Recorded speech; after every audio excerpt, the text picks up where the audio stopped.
Holy Cross Retreat Center here is the ministry of the Conventual Franciscan Province of Our Lady of Consolation, which I'm a member of. Besides welcoming thousands of people here each year for prayer and retreats, for many years as part of our mission statement, Holy Cross Retreat Center has also offered hospitality to others, a place to stay for people from out of town who are receiving medical treatment and can't afford to stay in hotels, occasion for someone who needs a temporary stay or some other special circumstance.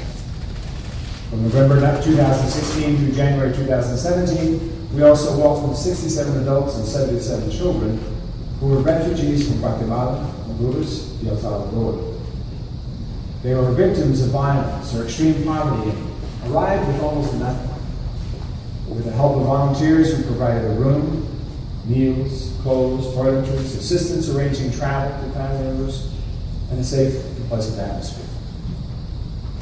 As a Franciscan ministry, Holy Cross Retreat Center is called to offer hospitality to the most vulnerable among us, and to those seeking a place of peace and prayerful serenity. St. Francis of Assisi, the founder of our order, left behind a comfortable life as the son of a wealthy merchant to live the gospel as a poor man and to serve the poor personally.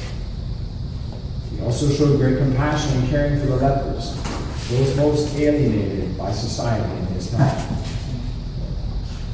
The Old Testament speaks of immigrants 92 times, so it's a very important issue in the Scriptures.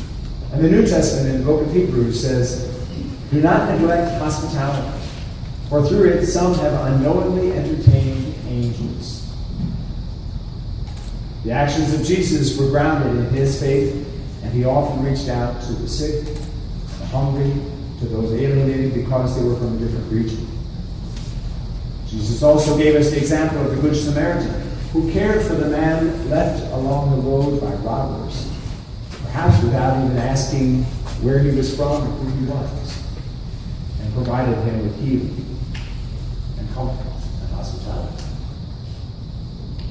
Pope Francis encourages us to reach out to those on the margins and to show mercy.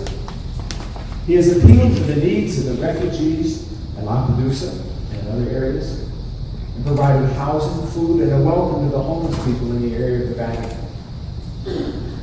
Francis reminds us of the dignity of each person, and how God calls us to extend our hearts to those in need. We are proud to offer Franciscan hospitality to Jorge, while he fights to stay united with his two sons. As we have welcomed many others, we welcome Jorge to have a place of comfort and support and peace. It is our faith tradition and our desire to offer hospitality in his time of need, and to call for respect and unity and the dignity of families. The Catholic bishops of the United States published a pastoral letter entitled "Strangers No Longer," promoting respect for immigrants. And since then, many other statements calling for immigration reform and ministry to those who are affected by their struggles. I'd like to thank Bishop Cantu for his presence and support in the Diocese of Las Cruces. And we encourage other Catholic institutions and communities to extend hospitality and their prayerful support to those on the margins.